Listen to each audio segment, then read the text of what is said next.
अस्सलाम वालेकुम, मैं हूं शाहिद हुसैन। उम्मीद करता हूं आप सब खैरियत से होंगे। ये वीडियो ख़ास तौर पर इसके लिए है कि बानी एमक्यूएम अल्ताफ़ हुसैन वतन वापस आ रहे हैं। ये बाज़गश्त ना सिर्फ पूरे पाकिस्तान में बल्कि बिलखसूस कराची और सिंध के दीगर इलाकों में बहुत ज़्यादा ज़ेर गर्दिश है। तो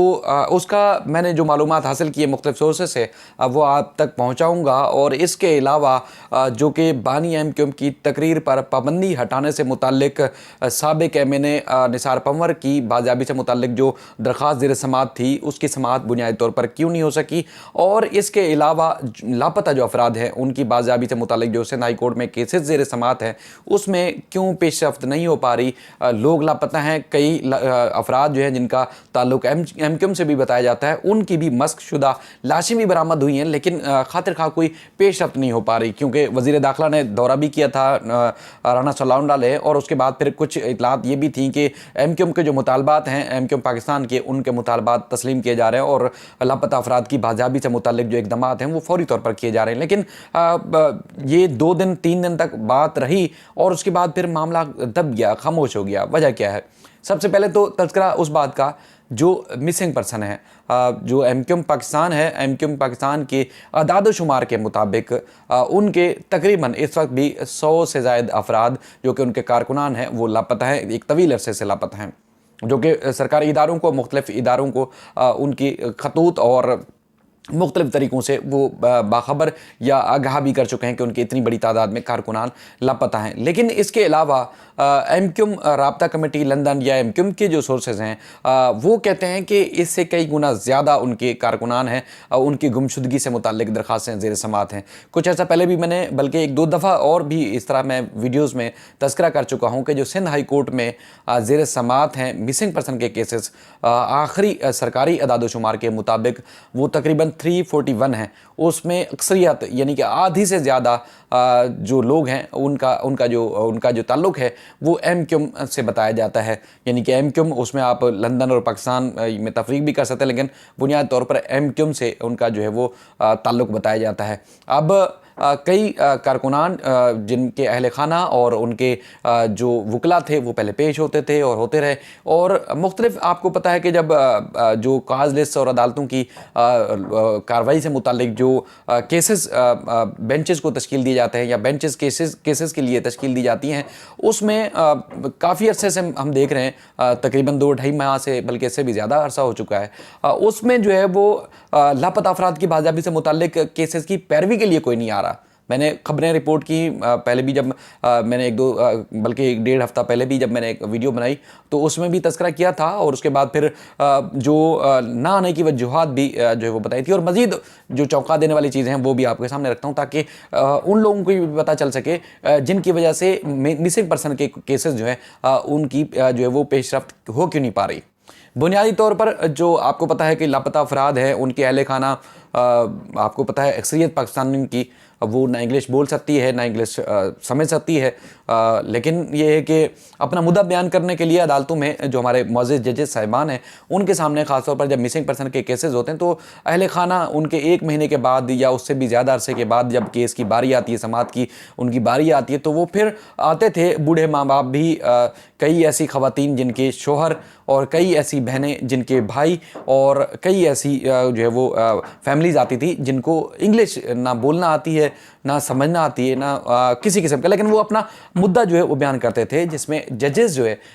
जो जिनको इंग्लिश के अलावा मतलब उर्दू या सिंधी ज़बान या हमारे जो दीगर जो कौमी ज़बान हैं वो उनको आती भी हैं, जवाब भी देते थे, समझते भी थे। तो जो अहल खाना थे वो अक्सर अपने तकलीफ़ का, अपनी जो परेशानी थी उसका इजहार करते थे जजेस के सामने, मुअज़्ज़िज़ जजेस के सामने। उसमें जब एक शिद्दत थी तकलीफ़ की, दुख की या गम की कि उनके प्यारे जो है इतने अरसे से लापता हैं, तो उसके बाद फिर जजेस जो है मुअज़्ज़िज़ जजेस फिर बाज़ पुरस करते थे पुलिस की, तफ्तीशी अफसरान की,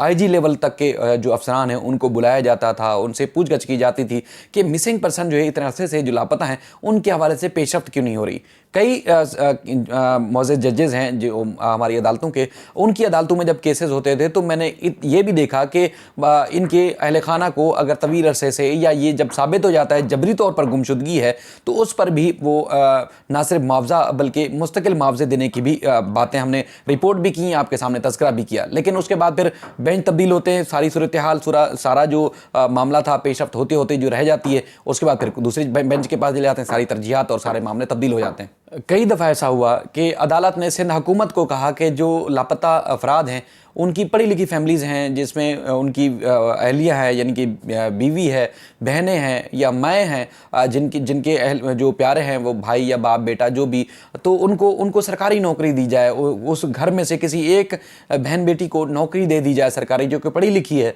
तो कम से कम उसके घर का चूल्हा जलता रहेगा। लेकिन मामला ये हुआ कि कुछ अर्से के बाद वो बेंच तब्दील हो गया, उसके बाद मामला वहीं का वहीं रह गया। कई ऐसी बार जो है वो सूरत हाल देखने को मिली। लेकिन जो काफ़ी अर्से से जिस बेंच के पास जो है वो मिसिंग पर्सन के केसेस ज़ेर समात हैं, अब वहाँ पर जो मुअज़्ज़ज़ जज साहब हैं, जस्टिस करीम खान आगा साहब यानी कि के आगा साहब, उनकी बेंच में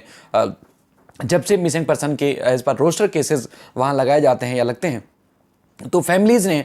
और बेशतर वकला भी हैं जिनको अंग्रेज़ी ना बोलना आती है, ना समझना आती है, ना समझ सकते हैं, तो वो भी यानी कि अहले खाना भी या फैमिलीज़ भी और वकला भी मिसिंग पर्सन के केसेस की पैरवी करना ना होने के बराबर उन्होंने रखा हुआ। आप चाहें तो काज लिस्ट या उसके अदालती जो ऑर्डर्स हैं उनका वो जाके जायज़ा भी ले सकते हैं कि ना वकला आते हैं ना साइलिन आ रहे हैं। क्यों? क्योंकि ना उनको अंग्रेज़ी बोलना आती है और ना वो समझ सकते हैं, और उसके बाद ना अपना मुद्दा बयान कर सकते हैं, ना अपनी तकलीफ़ और दर्द बयान कर सकते हैं कि उनके जो घर वाले हैं यानी कि उनका जो भाई बेटा जो भी लापता है वो कितने अरसे से लापता है, और उसके बाद फिर उसकी बात पर हो क्यों नहीं रही, तो वो नहीं बयान कर पाते। और अगर बयान करने की कोशिश भी करते हैं तो आगे जो मुअज़्ज़ज़ जज साहब हैं, शायद मुझे लगता है जैसे के आगा साहब, उनको समझ नहीं आती या वो अपना मुद्दा बयान नहीं कर पाते, क्योंकि वो अंग्रेज़ी के अलावा उनको दूसरी ज़बानें नहीं आती, ना बोलना आती हैं ना उनको समझ आती है शायद। तो लेकिन मैं ये नहीं बात कर रहा है कि वो जज अच्छे नहीं हैं, बेहतरीन जजेस में से एक हैं सिंध हाई कोर्ट के। और जहाँ तक चूँकि हम आँख और कान मीडिया समझा जाता है, तो ज़ाहिर ये जो हम ऑब्ज़र्व करते हैं, जो फील करते हैं, ख़ास तौर पर जो अहले खाना है मिसिंग पर्सन के, तो उनकी बात अगर वीडियो के ज़रिए या ख़बर के ज़रिए हम ना बताएं लोग मुताबिक या साहब इक़्तिदार या जो फ़ैसला साज लोग हैं, तो फिर कौन पहुँचाएगा उन लापता अफराद के अहले खाना का जो दर्द है या तकलीफ़ है जो हम महसूस करते हैं, तो कोई और नहीं कर सकता। बाकी जज के आगा साहब जो है मैं कहता हूँ कि एक पेंडिंग जो तादाद थी अपीलों की, जो एक रिकॉर्ड समझी जाती थी, अब ना होने के बराबर रह गई हैं, क्योंकि वो रोज़ जो है वो किसी न किसी अपील पे 4-4, 6-6 घंटे मुस्तकिल समाअत करते हैं, और उसके बाद फिर वो ना सिर्फ उस पर फैसले आ रहे हैं बल्कि उसमें केसेस की निपटाने की तादाद जो है फिगर वो भी जो है वो बढ़ता जा रहा है। लेकिन इस हद तक शानदार काम हो रहा है, कहने का मकसद ये। लेकिन जो दूसरा पहलू है वो ये है कि उर्दू बोलने और समझने की बात है और अंग्रेज़ी बोलने और समझने की बात है, तो इसलिए जो है उनकी अहले खाना की केसेस जो है वो फैमिली है वो वहाँ आ नहीं रही। केसेस की जब पैरवी करने के लिए नहीं आएगी तो ज़ाहिर है वो इदारे भी इजी फील करते हैं और वो उनको मसला ही नहीं है। तो इसलिए नए मिसिंग पर्सन की तादाद में भी रोज़ बरोज़ देखने में आ रहा है कि इजाफा हो रहा है, और जो पुराने हैं एक तवील अरसे से लापता है उनके अहले खाना भी पैरवी के लिए नहीं आ रहे, तो ऐसे में कई केसेस अदम पैरवी के ऊपर वो खारिज भी हो रहे हैं। तो आप अंदाज़ा लगाएं कि लापता बंदा जो है वो वापस नहीं आया और केस भी निपटाए जा रहे हैं और फैमिली से आ भी नहीं रही, तो उनकी दाद रसी या उनकी जो ये मसला है उसका हल कौन निकालेगा। यकीनी तौर पर उस बेंच के पास ये केसेस जाने चाहिए जहाँ पर जो मुअज़्ज़ज़ जज साहब जो है वो अंग्रेज़ी के अलावा दूसरी ज़बानें सुन भी सकते हैं और समझ भी सकते हैं, और अगर कोई फैमिली ख़ानदान जो आता है वो उस ख़ानदान अपना दर्द अपनी तकलीफ़ भी बयान कर सके, ताकि उन इदारों से बातपुरस भी हो और उनसे जो है वो पूछा भी जाए कि ये जो लापता हैं उनका क्या बना, वो शहरी कब वापस आएंगे। कई चूँकि दूसरे जजेस का नाम शायद जजेस को या हमारी आला अदलिया के जो लोग हैं उनको मुनासिब ना लगे, वो उन्होंने बड़े अच्छे फैसले दिए थे और बड़ी अच्छी पेशरफ्त हुई थी, लेकिन काफ़ी अर्से से पेशरफ्त ना होने के बराबर है। केस जो है वो निपटाए जा रहे हैं या अदम पैरवी के ऊपर खारिज हो रहे हैं, कहने का मकसद ये है। बाकी जो 2 दिन पहले या 3 दिन पहले जो है वो जो साबिक एमएन हैं, साबिक एमपीए निसार पंवर साहब, उनकी गुमशुदगी से मुताल्लिक केस जो था वो फिक्स था समाअत के लिए, लेकिन एक बेंच में शामिल जो दूसरे सीनियर जज हैं वो शामिल नहीं थे उस दिन, इस्लामाबाद में एक कॉन्फ्रेंस पे मौजूद थे, तो फिर वो केसेस जो है वो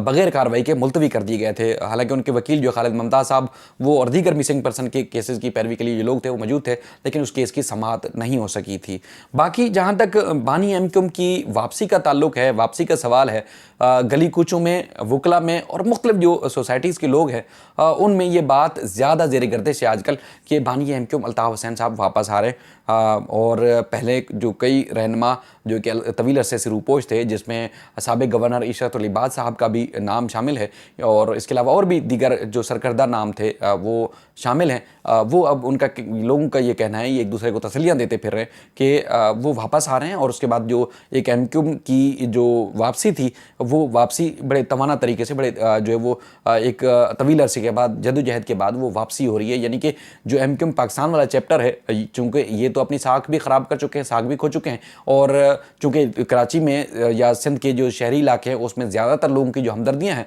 वो बानी एमक्यूम के साथ हैं। तो इसलिए चूँकि वो समझते हैं कि एमक्यूम हैदराबाद वालों ने, एमक्यूम पाकिस्तान वालों ने अल्ताफ़ हुसैन को चूँकि धोखा दिया, तो इसलिए वो नतीजा नहीं निकल पा रहा या वो चीज़ें नहीं हो पा रही जो एमक्यूम पाकिस्तान या एमक्यूम पाकिस्तान के लोगों से जो तवक्को की जा रही थी। तो इसलिए अक्सरियत जो थी, पहले भी हम तज़किरा कर चुके हैं कि वो अल्ताफ़ हुसैन साहब को जब उनकी पार्टी ने पार्टी उनसे छीन ली गई या उनको अलग कर लिया गया, तो उसके बाद फिर अल्टीमेट जो लोग हैं उनकी तवज्जो जो थी वो पीटीआई की तरफ चली गई और अक्सरियत में वोट जो है या अक्सरियत में जो नशिस्तें थी वो पीटीआई नहीं जीती थी। अब ये ज़्यादा चीज़ जो है वो बाज़गश्त है या ज़ेर गर्दिश है कि अल्ताफ़ हुसैन साहब वापस आ रहे हैं और पहले मरहलावार जो लोग हैं वो आएंगे, डॉक्टर इशरत उल इबाद और दीगर जो लोग हैं वो आएंगे और उसके बाद फिर ऐसा ऐसा करके अल्ताफ़ हुसैन साहब की वापसी या उनकी सियासत और जो उनकी तकरीर थी या तहरीर थी या उसके बाद फिर उनके जो फलाई काम थे उनकी जो पाबंदी है वो ख़त्म होने जा रही है। वो इसलिए भी लोगों को ज़्यादा लग रहा है कि एक तो ये है कि इस्लामाबाद हाई कोर्ट से उनकी तरफ से रजू किया गया है कि उनका शनाख्ती कार्ड, उनका जो पासपोर्ट है वो जारी किया जाए, और चूंकि मनसूख हो चुका था, मनसूख बल्कि उसकी म्याद ख़त्म हो गई थी और उसके बाद फिर अब रिन्यू करना है। तो इसलिए एक तो ये है कि इजाज़त दी जाए और दूसरा ये है कि उनकी जो तकरीर और तहरीर है उस पर पाबंदी भी ख़त्म की जाए। सिंध हाई कोर्ट में दरख्वास्त दायर की थी और उस पर मज़ीद जो है वो समाअत नहीं हो सकी, लेकिन इस्लामाबाद से लोगों को ज़्यादा तवक्कुआत है और ख़ासतौर पर इन बातों की वजह से भी ज़्यादा तक़वियत मिल रही है कि जो रूपोश थे या मफरूर हो गए थे या फ़रार हो गए थे मुस्लिम लीग नून के रहनुमा, हत्ता कि नवाज़ शरीफ तक भी वो उनकी वापसी की राहें हो रही हैं। तो फिर वो लोग ज़्यादातर समझ रहे हैं कि अल्ताफ़ हुसैन भी इसी तरह वापस आ जाएंगे और वो चूँकि पासपोर्ट भी, शनाख्ती कार्ड भी बनवाने की ख्वाहिश रखते हैं, तो लिहाजा उनको भी इजाज़त मिल जाएगी यहाँ वापस आने की। लेकिन एमक्यूम लंदन के जो राब्ता कमेटी है या वहाँ के जो लोग हैं जो मीडिया से राब्ते में भी रहते हैं,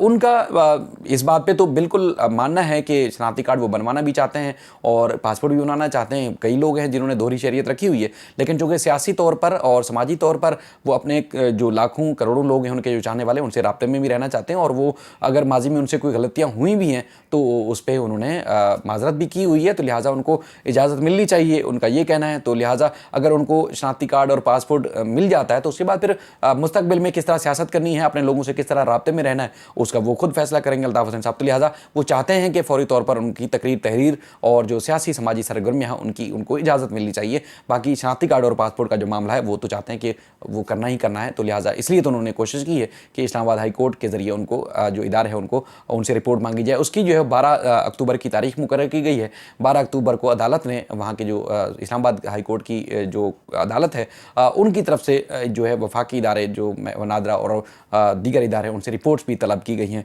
लेकिन जो मुख्तदर हल्के हैं या मुख्तदर जो फैसला साज हैं वो आज भी उनका ये कहना है कि ऐसा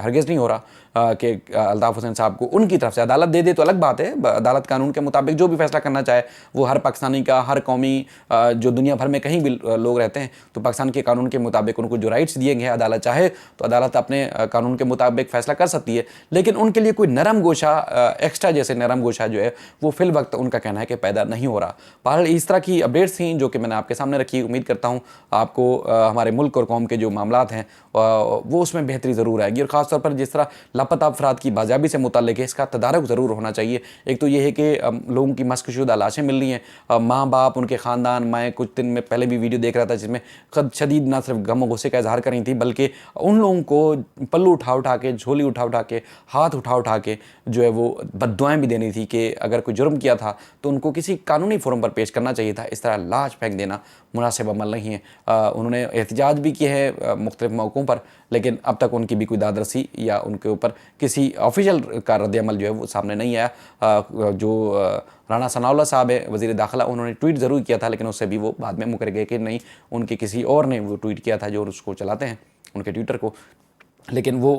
मुकर गए। उसके बाद फिर जो बेंच का ख़ास तौर पर जो सिंध हाई कोर्ट में, उसका तदारुक होना बहुत ज़रूरी है। ऐसे बेंच में लगाए जाए मिसिंग पर्सन के केसेस जहाँ पर लोग अपनी तकलीफ़ और अपना दर्द आके बयान कर सकें कि उनके जो लापता हैं उनकी दाद-रसी कैसे होगी, वो कैसे वापस आएंगे, या वो किस मुश्किलात से दो चार हैं, किन मुश्किलात से जो दो चार हैं। लोग आके, बहनें माएँ आके आहोगिरिया करती थी, आहो बका करती थी, रो रो के बताती थी कि उनके घर का चूल्हा नहीं जल रहा। वाहिद कफ़ील थे जो लापता हैं, और माँ बहनें मजबूर हैं, बेबस हैं घरों से बाहर निकलने के लिए भी, और अपनी परेशानी अदालतों के सामने ज़ाहिर रखनी है, मुअज़्ज़ज़ जजेस के सामने रखती हैं। और कई इस तरह की चीज़ें सामने आने के बाद जब मुअज़्ज़ज़ जजेस साहब की तरफ से जो ऑर्डर्स दिए जाते थे सिंध हाई कोर्ट के, उसके बाद उस पर अमल दरामद भी होता था। कई शहरी वापस भी आए, कई ऐसे शहरी हैं जो तवील अरसे से लापता थे, लेकिन अदालत ने जब ऑर्डर दिए वो वापस भी है। आज भी जब मैं वीडियो रिकॉर्ड कर रहा हूँ, आज भी 2 लापता शहरी वापस आए। तो पेशरफ्त हो रही है, ऐसा नहीं है कि पेशरफ्त ना हो, लेकिन जहाँ वहाँ केसेस लगाए जाने चाहिए जहाँ पर ख़ानदान, फैमिली के लोग आके अपनी बात बता सकें, अपनी तकलीफ़ का इज़हार कर सकें। अपना ख्याल रखिएगा। अल्लाह हाफ़िज़।